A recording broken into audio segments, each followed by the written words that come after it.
Good morning, everyone, and welcome to Portland General Electric Company's second quarter 2025 earnings conference call. Today is Friday, July 25th, 2025. This call is being recorded, and as such, all lines have, have been placed on mute to prevent any background noise. After the speaker's remarks, there will be a question and answer period. If you would like to ask a question during this time, simply press star, then the numbers 1 1 on your telephone keypad. If you would like to withdraw your question, please press star 1 1 again. If you do intend to ask a question, please avoid the use of speakerphones. For opening remarks, I will turn the conference call over to Portland General Electric's Manager of Investor Relations, Nick White. Please go ahead. Thank you, Victor. Good morning, everyone. I'm pleased you can join us today. Before we begin this morning, I would like to remind you that we have prepared a presentation to supplement our discussion, which we will be referencing throughout the call. The slides are available on our website at investors.portlandgeneral.com. Referring to slide 2, some of our remarks this morning will constitute forward-looking statements. We caution you that such statements involve inherent risks and uncertainties, and actual results may differ materially from our expectations. For a description of some of the factors that could cause actual results to differ materially, please refer to our earnings press release and our most recent periodic reports on Forms 10-K and 10-Q, which are available on our website.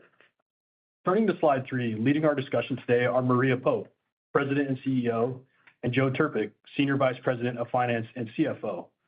Following their prepared remarks, we will open the line for your questions. Now, it's my pleasure to turn the call over to Maria. Good morning, and thank you all for joining us today. Starting on slide 4.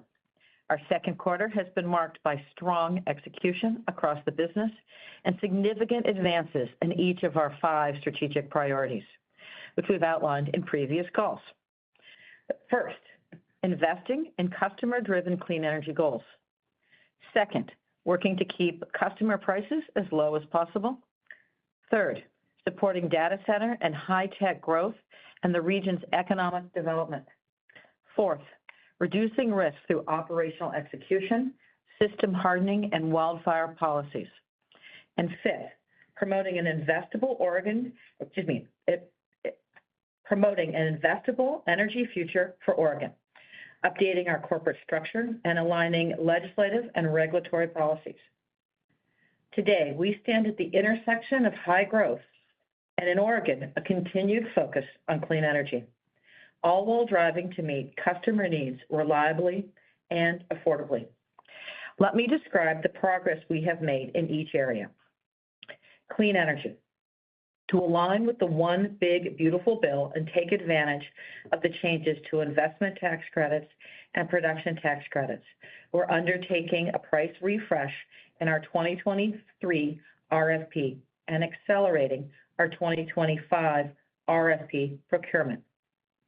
Our company, region, and customers remain firmly committed to a decarbonized future, and we're adopting to build on our recent progress while also delivering maximum value. We're focused on securing projects that meet the latest timing and domestic content requirements, allowing us to maximize the impact of important federal tax credits. These credits are a significant tool in lowering the cost of clean energy and keeping customer prices as low as possible. Joe will cover this in more detail shortly. Customer affordability. Our customer affordability commitment, multi-year cost management work is underway and delivering results. This quarter, we made the difficult decision to reduce 330 employed and contracted positions and now have process improvement work ongoing across our company. Every aspect of Portland General will be touched, and everyone is involved. Customer-driven growth. Our strong growth continues. Importantly, we're seeing sustained growth from data center and high-tech customers, over 16% compared to the same quarter last year. This comes from over a dozen tech manufacturing and infrastructure companies, including the upcoming return of a significant semiconductor company to PGE's cost of service. This robust demand builds on the significant high-tech and data center growth trajectory that we have seen for over 7+ years and benefits all customers, enabling grid-wide improvements and infrastructure upgrades while spreading the company's fixed costs across a broader base. We're also pleased that the Oregon legislature passed the Power Act, which furthers growth and brings greater clarity to the rate-making framework, enabling regulatory flexibility to the allocation of costs and direct long-term contracting with data center customers. Risk management. We still have work to do on wildfire policy and are focused on supporting policies that clarify standards for wildfire mitigation, establish financial backstops, and provide timely recovery for victims. Operationally, we're deepening our focus on wildfire mitigation and prevention with system hardening and monitoring, quick response and collaboration with first responders, including the U.S. Forest Service and Oregon Department of Forestry, and targeted use of public safety power shutoffs in response to high-risk conditions. An investable energy future for Oregon. And finally, on our last call, we discussed our intent to file for a holding company. That notification was made on May 23rd, and today we completed the filings with the Oregon Public Utility Commission for the approval of a holding company under which the existing utility company and a separate transmission company will sit. This proposed corporate structure update is designed to help reduce the cost of investments and infrastructure as we work to achieve clean energy goals and serve society's rising needs for electricity, while working to keep customer prices as low as possible. We also worked in close collaboration with the customers and the Citizens Utility Board on the passage of the Fair Energy Act, which brings important clarity to future regulatory proceedings. This moves Oregon to a more predictable, multi-year rate making and offers additional flexibility and opportunities for securitization, as well as adjusting the timing of when new customer prices take effect. In state regulatory proceedings, we've strengthened collaboration with all parties and reached an MOU with interveners and staff in both the Seaside Battery filing made in May and the Distributed System Plan Alternative Recovery Mechanism, the DSP arm, which we're filing later today. We're very pleased with these outcomes, which incorporate the Fair Energy Act requirements and provide well-defined path forward. This combination of multi-year rate making, the MOU, and other regulatory improvements drive towards regulatory predictability in Oregon while supporting greater precision in our planning and execution capabilities.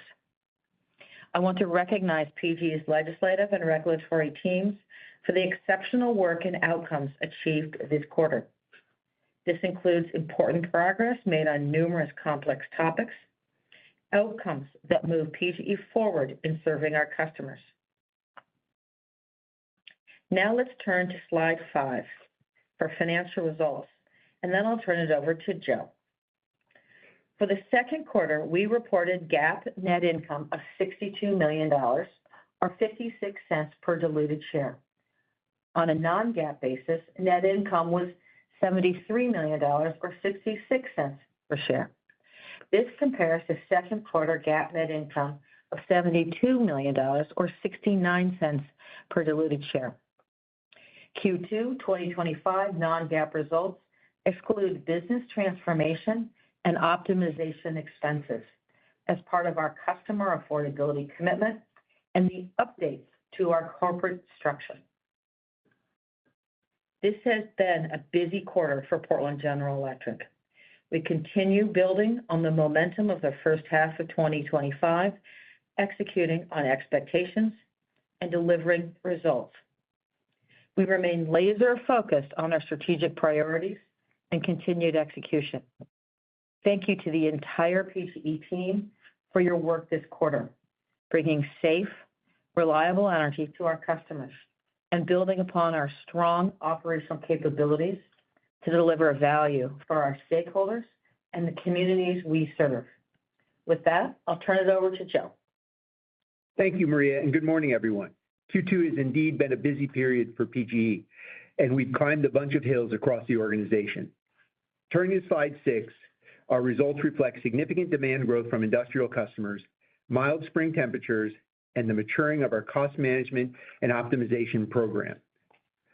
Total load increased 4.9% overall and 6.1% weather adjusted as compared to Q2 2024.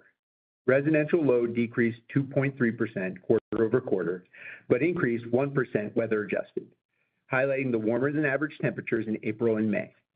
Residential customer count increased by 1.4%, offset by continued energy efficiency.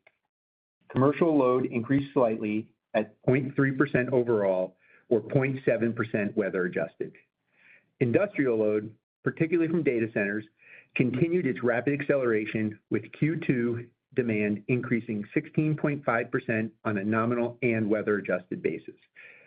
We expect continued demand growth from our industrial customer class, underpinning our reaffirmed weather adjusted 2025 load guidance of 2.5% to 3.5%. In the long run, with the 2023 CEP IRP update published in June, captured fresh load inputs, further solidifying our long-term growth expectations of 3% through 2029. Now I'll cover our quarter earnings driver. We experienced a 32-cent increase in total revenue, driven by a 12-cent increase from the 4.9% demand growth and a 20-cent increase from the average price of deliveries from improved recovery, partially offset by delivery composition changes. A decrease from power costs of 20 cents, driven by a 12-cent EPS decrease from power cost performance in 2024 that reverses for this comparison, and an 8-cent decrease from current year power cost performance driven by less favorable wholesale and environmental credit market conditions. A 6-cent EPS increase from lower operations and maintenance expenses as we begin to realize the benefits and savings from our cost management and optimization work. A 13-cent EPS decrease from other operating expenses in support of the ongoing rate-based investments, made up of 10 cents from higher depreciation and amortization and 3 cents from higher interest expense. An 8-cent decrease from other items, including 4 cents from dilution and 4 cents from other miscellaneous items. And lastly, a 10-cent decrease from business transformation and optimization expenses as we update our practices and corporate structure to achieve improved financing flexibility and lower our long-term costs. This brings us to our GAAP EPS of 56 cents per diluted share. After adjusting for the 10-cent impact, we reach our Q2 2025 non-GAAP EPS of 66 cents per diluted share. Turning to slide 7 for our 5-year capital forecast. We've made a modest reduction in 2025 to our 2025 forecast due to efficiencies from our capital execution this year. Overall, our plan continues to support the trajectory of our growth and the escalating needs of our customers and region. On to slide 8, I'll detail the meaningful regulatory and stakeholder progress Maria highlighted earlier. After thorough engagement with regulatory stakeholders, PGE signed an MOU in June with the OPUC staff, the Oregon CUB, and AWEC, which will govern 2 important cost recovery proceedings. First, the expedited recovery of the Seaside Battery Project, which began serving customers in early July. This filing has a proposed conclusion of October 2025. Second, an alternative recovery mechanism for distribution system assets, the DSP arm, which has a proposed conclusion of April 2026. As a result of the MOU, the earliest filing for our next general rate review would occur after Q2 2026, with the earliest rate effective date being May 1, 2027. Combined, these 2 proceedings cover nearly $600 million of critical rate-based investments serving customers, while also clarifying our regulatory path and go-forward strategy. Moving to slide 9 for an update on resource planning and procurement. With the passage of the federal legislative package, PGE is planning a price refresh for conforming bidders in the 2023 RFP. We undertook a very similar process in our 2021 RFP, which also navigated tariff and tax policy changes. This refresh is a strong net positive, allowing bidders to price in what was once uncertain, lowering risk and improving consideration of key macro factors. In collaboration with the RFP independent evaluator, we will work to update bid scoring and ranking to reflect pricing changes in the coming months. We still expect contract execution by year-end and remain firmly committed to a 2027 COD target for these projects. Overall, we expect a similar opportunity set for the 2023 RFP CapEx investments, which supports our long-term growth expectations. As we noted in the recent CEP IRP update, we have large procurement needs ahead, driving the 2025 RFP, which we plan to issue to the market in the coming weeks. The current timeline anticipates a final shortlist in the first half of 2026, with contract execution later next year as we track to complete the projects by the end of the decade. We'll continue to utilize a least cost and least risk selection approach, which will evolve to capture the changing tax policy environment and impacts to customer prices for RFP projects.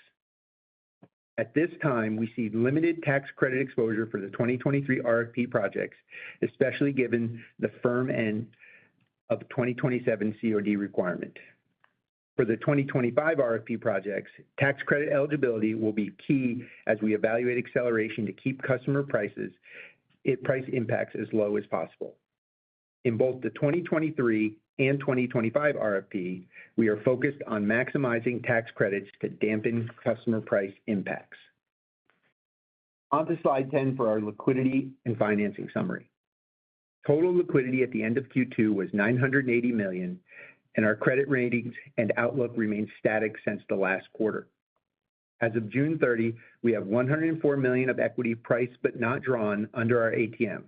Our total equity target in 2025 remains at about $300 million in support of our capital program. As our holding company application proceeds, we'll continue evaluating our financing needs as we seek the most efficient options for our customers and shareholders. This approach helps reduce costs, better serve customers, and creates optionality in how we fund critical grid investments in support of the growing demand for clean, reliable energy. This also dovetails with our broader cost management work, which is scaling as designed to reduce costs across the organization. We're leaving no stone unturned, and as we enhance our practices and optimize our structure to safely operate, meet our financial commitments, and keep customer prices as low as possible. We are pleased with our year-to-date execution and remain committed to achieving our full-year plan. Our progress in Q2 has kept us on course for a solid performance. We are reaffirming our 2025 adjusted earnings guidance of $3.13 to $3.33 per diluted share and our long-term earnings and dividend growth guidance of 5 to 7%. We remain focused on safe, reliable, and efficient operations, advancing our strategic priorities, and achieving our commitments to deliver value to our customers, communities, and shareholders.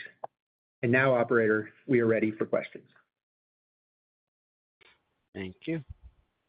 And as a reminder, to ask a question, you will need to press star 11 on your telephone and wait for your name to be announced.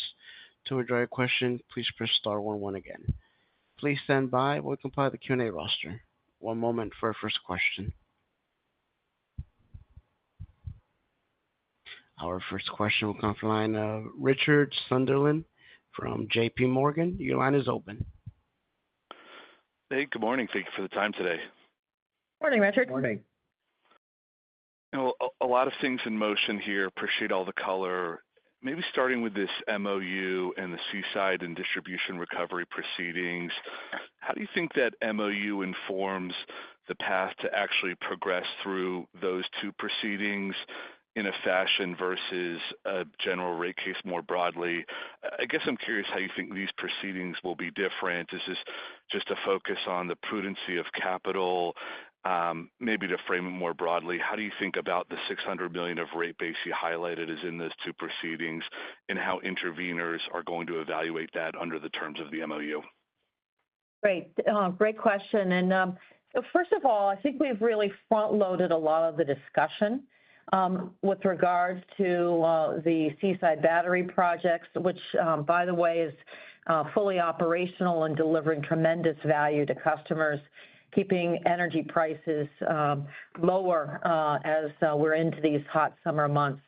But as we also include the distributed system plan and much of our capital that is in the distribution system for customer growth as well as reliability, we're able to have a lot of these conversations before we actually get into a rate review proceeding. That allows for really good understanding and shared outcomes as we file the filings under those MOUs. The first, we hope to finish up in October. That would be the Seaside Battery project, and the DSP arm in April. But again, I think we're aligning interests, having shared understanding of the work that we're doing, which should lead to certainty, predictability, and driving value. Understood. That was very helpful there. Switching to the RFP topics, you mentioned tax credit eligibility is key for the 25 RFP.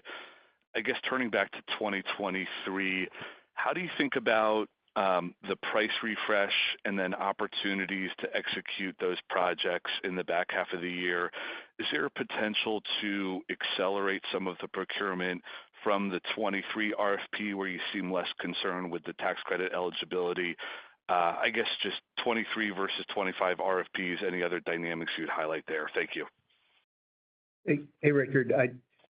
So, as it relates to 2023 RFP, so yes, there is the opportunity to accelerate. The reprice will open up to all of the bidders that were in the original shortlist, and so that selection will be expanded. I mean, we do think it's a good opportunity to drive certainty here. We expect similar performance that we saw in the last case, but the whole point of this reprice RFP is to really be able to get clarity for these bidders, and then also, I know we were talking 23, but in 25, to start moving quickly on 25 to hopefully, to be able to have time to identify bidders who have the tax credit ability for those projects as well.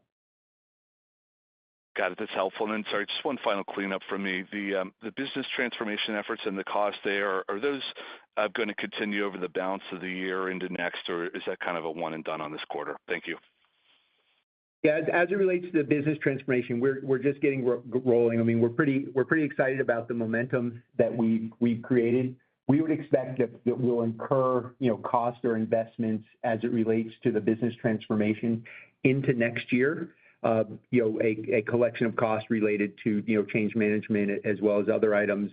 But clearly, having the benefits will start to really yield themselves later this year, and then create pretty significant momentum into next year. But on the cost exclusion side, that is something that will work into 26. Thanks for the time today. Thank you. One moment for our next question. Our next question will come from the line of Chris Ellinghaus from Siebert Williams Shank. Your line is open. Hey, everybody. How Morning, are you? Chris. Good. Good morning. Can you talk, Maria, a little bit about 3179 and, some of the limitations that are within that legislation in terms of rate timing and things like that? Will that make you make adjustments for when you try to time investment, or is that just something you think you can just work around? Sure. So first of all, the bill that you're referring to is the FAIR Act, and it's something that we worked collaboratively with the Citizens Utility Board, with customers, and we're really pleased that it creates the opportunity to really look at multi-year rate making. And we are also focused on ensuring that all of our systems and our processes are aligned with customer prices going into effect in the April to November time period, and not during the most difficult months of winter. So much of that is internal work that we need to do and isn't a problem, but just is some work to get done. Overall, we're very pleased with the ability to have increased securitization, and we've had a lot of good discussions on what does good long-term rate making look like in the current environment and as we go forward. I think our MOUs that we've just talked about in answer to Richard's questions, are right along those same lines of how do we work better together for outcomes that ensure adequate investment for our economic growth in the state of Oregon, for customers, and for reliability and affordability while delivering value to all stakeholders and good returns on equity. Okay. And with SB 688, can you just sort of talk about how you envision, utilizing PBRs? So when we look at the bill that you're referring to is what we call the Power Act.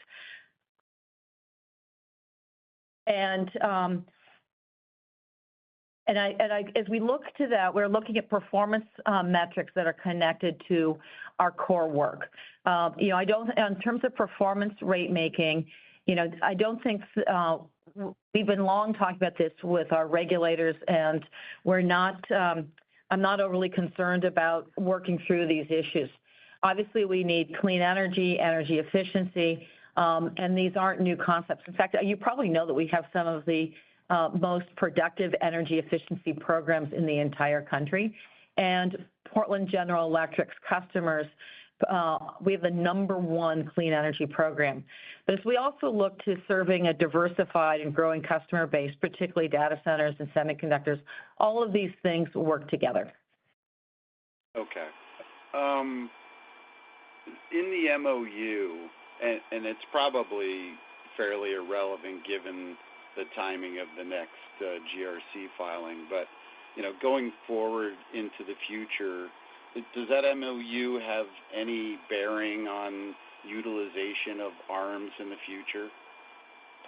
No, I think we'll continue the conversations and keep looking at what's going to work best, given the different work we have in front of us and how we can best serve customers. So you want to add something? The MOU is a one-time item specific to these, and then it's the same thing with the ARM. The ARM is a specific item, and the way we think of the ARM Seaside, they're a nice bridge between now, the next rate review, and then ultimately a multi-year plan. We think this ties nicely with the legislation that's come out there on the timing of rate cases. It continues to tie to our overall growth plan of just how these rate reviews can be laid out in a way where we can keep the cost as low as possible for the customer. We can manage our cost and do some internal items that really just bridge us across what is a longer period of time and create some clarity and certainty as we work through the regulatory framework over the next few years. Okay, that helps, Joe. Thanks. And lastly, you gave us a bunch of dockets to peruse for the weekend. Are you still expecting the Seaside intervenor testimony today to be filed? Hopefully. I would also say that there's more still to come. So, Chris, you should be expecting the DSP later this afternoon, and clearly you've got all of the Holdco, Transco filings this morning. Yes, so you gave us a lot of homework. I appreciate that. Thank you. Okay, thanks. Appreciate the caller. Thank you. Take care. One moment for our next question. Our next question will come from the line of Julien Dumoulin-Smith from Jefferies. Your line is open. Morning, Julien. Hi, good morning. Hey, it's Brian Rousseau on for Julien. Good morning. Morning, Brian. Hey, with the House Bill 3179 and the DSP filing and the ARM, how would you see your ROEs trending, until you get new base rates? I think 2025 guidance assumes an 8.8 to 9.1 versus your 9.34% allowed ROE. Do you think you can maintain that type of return level, or should we expect any sort of degradation, given the timing of the next base rate case?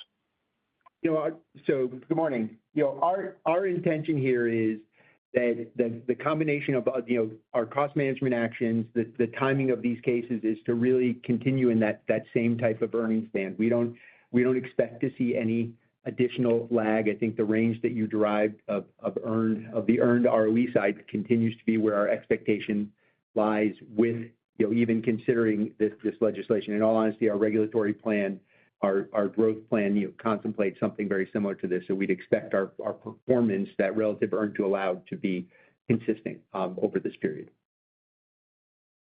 Okay, great. And then the 23 CEP IRP update actually calls for 800 megawatts more of renewables and storage.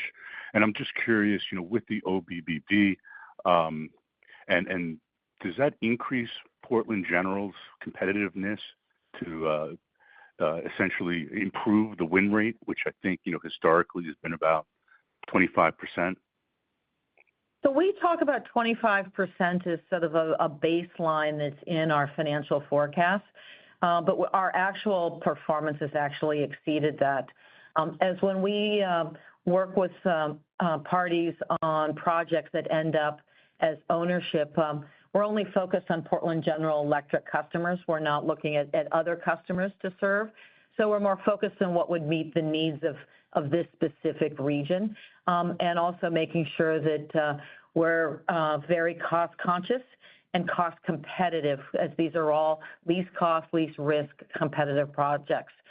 We've done well in the past, and we also have a number of PPAs that come into our service territory as well. And actually, you can see those in the financial statements because we pull them out somewhat separately on the energy procurement line. So we have a balance with all parties to make sure that we're achieving least cost, least risk, clean energy options for customers.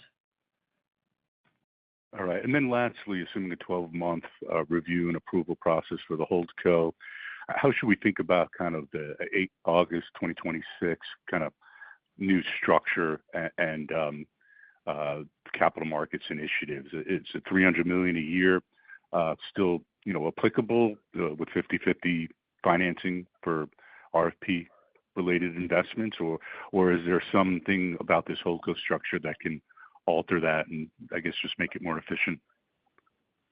Yeah, so as it relates to the HoldCo, we look forward to working through the proceeding here through to next year.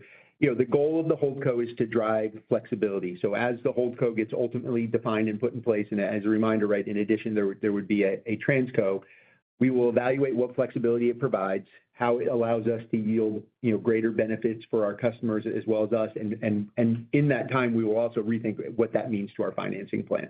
We really just we'll want to wait and see how this lays itself out, and then how do we most efficiently over time drive what benefits will come from having the HoldCo. Okay, great. Thank you very much. Thank you. One moment for our next question. Our next question will come from the line of Nicholas Campanella from Barclays. Your line is open. Hey, thanks. Happy Friday. Happy Friday. Yeah, a lot of good questions. Just a quick follow-up on the RFP repricing. It sounds like you still see a good opportunity for ownership in any outcome, but just with prices potentially being higher, is that additive to the current 9% rate base CAGR that you show in slides? Are there offsets elsewhere in the plan? Can you just kind of talk about like competition for capital in the plan at this point, and then how you think about financing that? Sure. So, as it relates to our base plan that we show as a specific capital, right, obviously doesn't include the results of the RFP, and then we have the illustrative growth. I mean, this really just underpins that illustrative growth that we show at a 25% rate, right? We yielded about a 60% win rate in 2021. But we really just think that the reprice here gives an opportunity to drive this certainty. We think it yields a very similar opportunity set for both the overall megawatts as well as our performance in the overall portfolio. I mean, we just think of it as the reprice here is driving certainty into what has been a bit of an uncertain time. Okay. And then just this distribution filing that you're going to be putting out there today, if that if that gets approved, and then you're then going in to file the next case after that, just what do rate cases look like if you have this type of structure in place going forward? I would imagine that they're less onerous from an ask level, but maybe you can kind of talk through some of the puts and takes around the benefits of that. I think we look at the overall puts and takes, sort of in the totality of the whole. And it's really based on good conversations with all stakeholders, ensuring that we have alignment on the work that we're doing, keeping customer prices as low as possible, but ensuring that we are supporting and enabling the growth across the region that is making a difference in our economy. And Nick, if I could add, right, so when we think to the cases, right, I mean, we've been pretty clear on, you have the Seaside Tracker, and then you have the DSP, and then some kind of a rate review, within the committed period, right?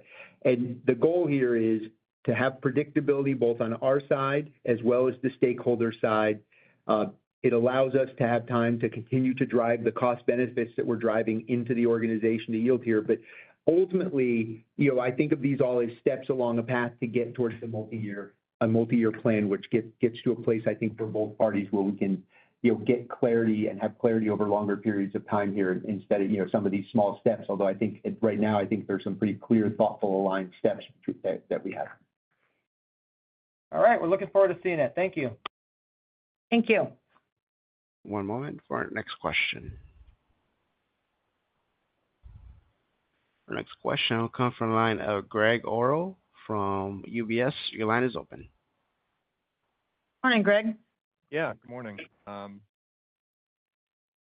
was just wondering if you could sort of talk about the balance of year sort of earnings bridge versus last year, sort of the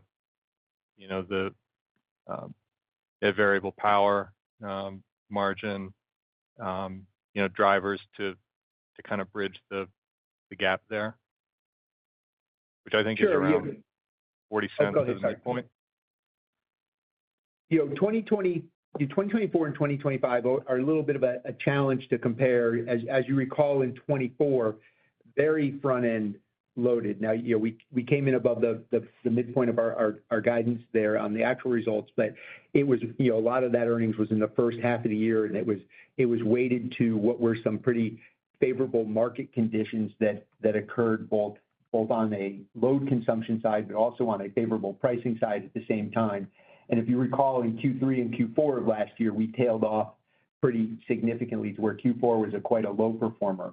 And this year, based on the way that the energy markets have set themselves up, based on the way that the cost management and the cases have set themselves up, we see this as a much more evenly distributed plan. And, we just need to continue to, from where we sit right now, continue on our path of staying on our net variable power cost plan and, to hit our results. So we think this year's a lot cleaner and not as unusual flow, right? The last year is the one that's causing more of the uncertainty. And we're pretty confident. I mean, based on where we sit cost management wise, understanding we had a warmer April and May, we feel we're set up pretty well to have a solid performance considering normal bands of market price and load consumption. Okay, thank you, Joe. One moment for our next question. Our next question will come from the line of Sophie Karp from KBCM. Your line is open. Hi, good morning, and thank you for taking my question. And I appreciate the comprehensive update this morning. So I just kind of wanted to dig a little bit more on what Nick was asking. So with the Seaside Tracker in place, I guess, and the distribution recovery separate, how much capital would you say even would be subject to general rate reviews and kind of rate cases going forward? Is there like a percentage you can think of to help us think about how the importance of rate cases might be diminished in the future? Sure. I think the best way of taking a look at that, Sophie, is looking at our capital plan as we go forward. And you'll see that the bulk of our capital spent, and it's on page 7 of the slides, is in the distribution area. Much of that is reliability-related work that we do. Much of this area that we serve grew about quite dramatically, about 60 to 40 years ago, and that equipment is getting older and is quite a bit of replacement. We also have the Renewable Adjustment Clause, the RAC, for all wind and solar projects, and so that's another way that we can have customer prices tracked in. And then we also have for wildfire the AAC as well. So there's a lot of good work to create more predictability, which also enhances our ability from an operational planning standpoint executing along 5-year discipline plans. Right. So that sounds like a lot of the capital will be recovered more contemporaneously through these mechanisms. Can you remind us what would govern, I guess, the allowed ROEs over this entire kind of portfolio of capital spend? Is that the ROE that's going to be set in this rate review or separate proceedings? Like, how's it going to work? So taking a look at the ROE would require a general rate case. And we're planning on that, in the future. But right now we have a really good bridge through great recovery of our recovery opportunities of the capital we've just discussed, as well as a number of other improvements from our cost structure, as well as financing alternatives. Great. Thank you. And lastly from me, I guess, I'm assuming your next rate case would be a multi-year rate case already? That is, we're going to start having that discussion with parties, and I wouldn't want to front run the conversations.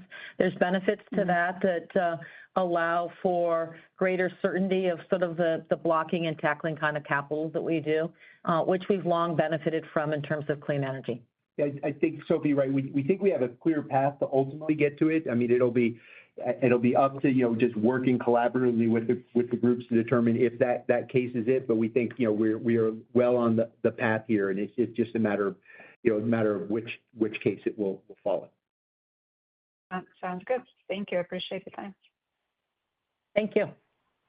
One moment for our next question. Our next question will come from the line of Anthony Crowdell from Mizuho. Your line is open.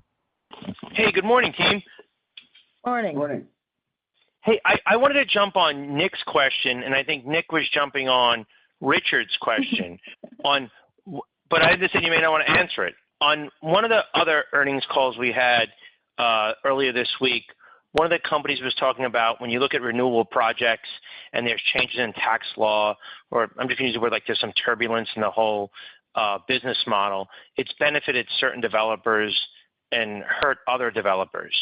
And when you guys had mentioned, I think your forecast is based on a 25% win rate from the RFPs, but you've achieved kind of, I think you said, a 60% number. Do you see those numbers changing in the repricing of the RFPs? No, I think as we go forward, we're going to see what kind of projects come forth. We do have a number of very beneficial partnerships with the developers, but we also have a number of completely third-party developers that bid in.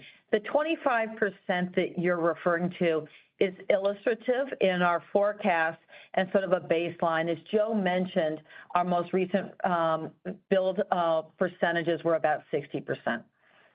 To add on, with where the IRP update sat, we believe that in this reprice, there's plenty of room for all parties here. We expect, to have pretty solid performance, and back to Maria's, we use the 25% here is solely a guide.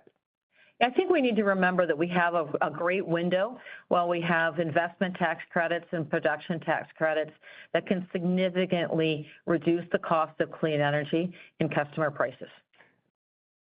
Got it. And then I want to jump on Richard's question. I think that was on the business transformation and optimization, and you talked that you would see that through 2025, those charges, and we'd start to see them benefiting in 26. And my question is, did I hear that right? And do we see the same magnitude or the actual amount of the charges, or does that improve as we move closer to the beneficial part of it? So the charges will taper into 26, but the charges are more front-end loaded here, right? We're making some pretty significant investments here that are the biggest investments on the spend side are going to be here in 25. They'll trickle into 26 here. And really just the true then benefits will really start to materialize. Obviously, there are already benefits this year. Will materialize next year. We view the benefits that we'll see next year combined with the regulatory items as we talked to is really part of our nice clear path to continue to perform in our earnings span. And overall, if you think to the cost, pretty solid performance, but because we're trying to drive transformational change, we're going to thoughtfully step into these changes over time. But even with that, the payback period of time on it from investment to true net return is really a year, right around a year or less. In our forecast, and I think this is to Brian Russo's question, should we be updating our assumption for earned return once this program starts yielding fruit, or that's not what you're trying to tell us? So no, what we're saying is we believe our earned return guidance, I believe we've given you has somewhere around at 70 basis points or so at the midpoint. We believe that our plan that we have now, we will hold that type of item, right? That's a compressed number from what you've seen before, but we believe that the cost management plan will continue to continue to allow us to get that earned ROE and that higher range that we've talked about it in our guidance. Great. Thanks so much for taking my questions, and congrats on a good quarter. Thank you. Thank you. One moment for our next question. Our next question will come from the line of Travis Miller from Morningstar. Your line is open. Good morning, everyone. Thank you. Morning. I think you've answered the multiple derivatives of all of my questions, but have a higher level, maybe different subject here.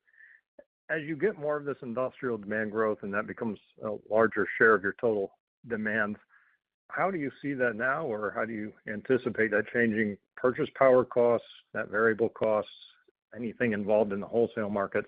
Just wondering if that industrial demand comes with a different type of pricing environment, or if that's the right word to use. So first of all, that's a great question and a complex question. The first is that under some of the legislation that just recently passed, it's the Power Act, and in the spirit of Chris Allenhouse, I'll give you the number. It's UM 2377.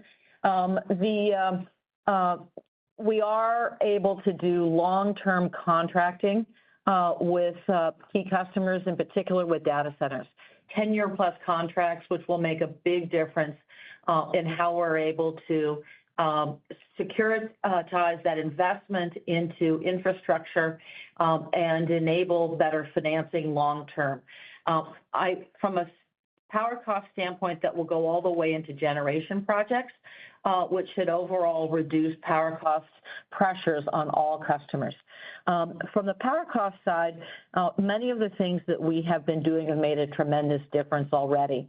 I would note that we have just under 500 megawatts of battery storage, which has really smoothed customer prices, particularly during these critical periods of the summertime and cold winter days, but also are advancing across Western-wide energy markets. We've announced our intention to join the Energy Day-Ahead Market, led by the California Independent System Operator, and that will also make a big difference in terms of procurement westwide and taking advantage of excess renewable energy generated in the desert Southwest and in California. We've seen remarkable change in power flows already, and we expect to see more, which will only benefit customers in our region as we work to lower costs. Okay, no, that's great. Appreciate that. All of that you talked about, and especially with the contracting opportunity, will that reduce some of the earnings exposure to net variable power costs, or no change in that earnings exposure? I think where we need to go to, on the net variable power cost side is really looking at the underlying rate design, some improvements that we can make in our PCAM mechanism, as well as the volatility that we just see as an evolution of the growth of the region and the tighter markets overall, as well as balancing that with the energy day-ahead market. We're going to have to rationalize how these work because there are some conflicts that we will experience in the late fall of 2026 after we go live with EDAM. Okay, perfect. No, I appreciate it. And one quick clarification. The timing of that base rate case, is that part of the DSP or the MOUs, or is that just your anticipation of when you might need a base rate case or a GRC? Go ahead, Joe. In the MOU, we have an agreed upon a filing of not before that Q2 the beginning of Q3 in 2026. So that is an agreed upon term. Okay, but you don't have to. Just after. You don't have to file. That is the earliest that we could. Okay. Yeah, that's correct. Exactly. Got it. Okay, thanks so much. Appreciate it. Great, thank you. Thank you. I'm not showing any further questions in the queue. I would like to turn the call back over to Maria Pope for closing remarks. Great. Thank you for joining us all today. We appreciate your interest in Portland General Electric, and we hope to connect with you soon. Thank you very much. Have a great day. Thank you for your participation in today's conference. This does conclude the program. You may now disconnect. Everyone, have a great day.